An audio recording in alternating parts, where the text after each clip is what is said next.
Hello everyone, কেমন আছো সবাই? আশা করি সবাই ভালো আছো আর আমিও খুব ভালো আছি। আজ চলে আসলাম রথের মেলা যাওয়ার জন্য তোমাদের কাছে একটা নতুন ভিডিও নিয়ে। তো রথের মেলা যাওয়ার জন্য আমি, কাকি, বুনু আর আমার দিদি বেরিয়ে পড়েছি। আর একটু দাঁড়াতেই অটোও পেয়ে গেছিলাম।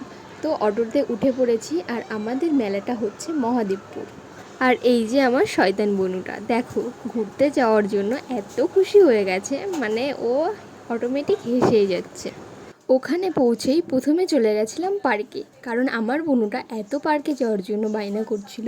ওর আসলে দোলনা চড়তে খুব ভালো লাগে, তো সেই কারণেই দেখো দোলনা চড়ছে। আর এই সুযোগেই দিদিও বলছে আমাকে একটা ভিডিও করে দিত, আমি দোলনা চড়ছি। যাই হোক, তারপর আর কি, আমিও দোলনা চড়তে বসে গেলাম আর মজা অনুভব করছিলাম। অনেক পার্ক ফার্ক ঘোরা হলো, চলো এবার আসল কাজে চলে যাই, মেলাটা ঘুরে আসি। এ বাবা, এরা মেলায় গেছে, কোনো মেলায় ভিড় নেই সেটাই ভাবছো নিশ্চয়ই সবাই। আসলে ব্যাপারটা আমি খুলে বলছি তোমাদেরকে। আসলে উল্টো রথের দিন মেলাতে এতটাই ভিড় হয়েছিল যে বুনুকে নিয়ে যাওয়া সম্ভব ছিল না। তো সেই কারণে উল্টো রথের পরের দিন আমরা তিনজন মিলে বেরিয়ে গেছিলাম মেলা ঘুরতে, যেহেতু বুনুর উদ্দেশ্যে মেলাটা আর কি ঘুরতে এসেছিলাম। প্রথমে ভেবেছিলাম একদমই লোক হবে না, তারপরে এসে দেখি না না যথেষ্ট লোক আছে। আসলে কি বলো তো, আমরা না বিকেল বিকেল টাইমে গেছিলাম, তো পার্ক ঘুরে এখানে আসতে সন্ধ্যে একটু আগেই হয়েছে। তো সেই কারণে তেমন একটা লোক ছিল না, কিন্তু সন্ধ্যের পরে কিন্তু বেশ ভালোই লোক হয়েছিল। কিন্তু যাই বলো তাই বলো, মেলাতে ভিড় না হলে কিন্তু জমে না। মেলাতে ভিড় হবে, ঠেলাঠেলি খেতে হবে, তারপরেই না আসল মেলা ঘোরা। তো চলো, অনেক বলে ফেললাম। এরপর আমরা এক এক করে প্রতিটা দোকান ভালো করে দেখতে দেখতে যাচ্ছিলাম। আহা, এই জিলাপিগুলোই তো মেলার আসল মজা। হ্যাঁ হ্যাঁ, জিলাপি অবশ্যই নিয়েছি, মেলাতে যাবো আর জিলাপি নেবো না, এটা তো হতেই পারে না বলো। আর আমাদের মেলাতে টুকিটাকি কিন্তু ভালোই দোকান বসেছিল, আর নাগরদোল্লাগুলোও কিন্তু বসেছিল।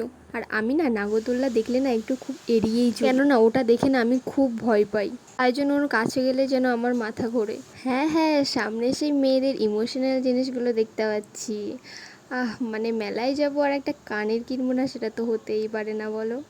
এখানে এত সুন্দর সুন্দর কানের ছিল, মানে কি বলবো, কোনটা ছেড়ে কোনটা নেব। আর এখানে খুব সুন্দর সুন্দর কালেকশন ছিল। আমার তো প্রায় প্রতিটা কানেরই ভালো লাগছিল, কিন্তু প্রতিটা কানের তো আর নিতে পারি না, অত টাকা তো নেই। কিন্তু পছন্দ মতো একটা কানের নিয়েছিলাম, সেটার ভিডিও আমি করতে ভুলে গেছি। নাও কানের ফানের ছাড়ো, যার জন্য মেলায় এসে তার জন্য আগে যাই কিনি। এই যে খেলনা দোকানে চলে এসেছি, ওর তো হাজার বায়না, এটা কিনবে সেটা কিনবে, চলো কিনতে থাকছি একটা একটা করে যতক্ষণ কিনতে পারি। আসলে বুনুটা তো আমাদেরই না, আমাদের মতো বায়না তো অবশ্যই করবে। আর এখানে সুন্দর সুন্দর অনেক কিছু ছিল, তো এখান থেকে দুটো চিরুনি নিয়েছিলাম। আর কিন্তু প্রচুর আইসক্রিম আর ফুচকার দোকান বসেছিল। তো তারপর আমরা মহাদেবপুরের স্পেশাল দাদার কাছে ফুচকা খেতে যাচ্ছি। খেয়েছি 2-3 বার, বেশ ভালোই বানাই। তোমাদের কাছে এবার একটা কথা বলতে চাই, দেখো এটা আমার ফার্স্ট ব্লগ, তোমরা একটু প্লিজ আমাকে সাপোর্ট করো, আমার পাশে থেকো। আর আমি যদি কিছু ভুল করি তো একটু প্লিজ আমাকে বলো, আমি আবার পরে চেষ্টা করব ভালো করে করার। তো এরপর আমরা ফুচকার দোকানের কাছে যেতে থাকছি, আর এখানে যে দোকানপাট বসেছে দেখতে দেখতে যাচ্ছি রাস্তা দিয়ে। দেখো তোমরা হয়তো নিশ্চয়ই জায়গাটা চিনতে পারছো। আর এই দেখো গাছ, এই মেলা মানে এই গাছগুলো বসবেই। এরপর আর কি, ফুচকার দোকানে তো চলে আসলাম, চলো ফুচকা খেয়ে নিই, তারপরে তোমাদের সাথে কথা হচ্ছে। যেই পার্কটাতে প্রথমে গেছিলাম তার পাশেই ছিল ওই ফুচকার দোকানটা। এবার কাকি বলছে তোদের সবাইকে চল আইসক্রিম খাওয়াই, ব্যাস, খাওয়ালে তো আর কোনো কথাই নেই।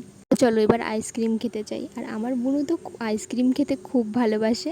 হাঁটতে হাঁটতে আইসক্রিমের দোকানের কাছে চলে এসেছি। আর আইসক্রিম দোকানের কাছে তেমন ভালো কোনো আইসক্রিম না থাকায় আমরা কর্নেটোই খেয়েছিলাম একটা করে। আমি আইসক্রিম খাচ্ছি, আর অন্যদিকে আমার বোনুর আইসক্রিম খাওয়াটা দেখে আমার এত হাসি পাচ্ছিল, দাঁড়াও দাঁড়াও তোমাদেরকেও দেখাচ্ছি। এই দেখো আমার বোনুর আইসক্রিম খাওয়া। তো মেলা ঘোরা শেষ, আর দেখো অনেক জিনিসপত্র কিনেছিলাম বনুর জন্যই, বেশিরভাগ খেলনা, ওর বই, ওর বেলুন। আর এদিকে আমার দিদিও অনেক কিছু কিনে ফেলেছিল ওর দিদির ছেলের জন্য। তো চলো আজকের ভিডিওটা এই পর্যন্তই। তোমাদের কেমন লাগলো ভিডিওটা? ভালো লাগলে সবাই একটু লাইক কমেন্ট শেয়ার করে দিও, আর আমার চ্যানেলটিকে সাবস্ক্রাইব করে দিও। তো চলো tata, bye bye, love you.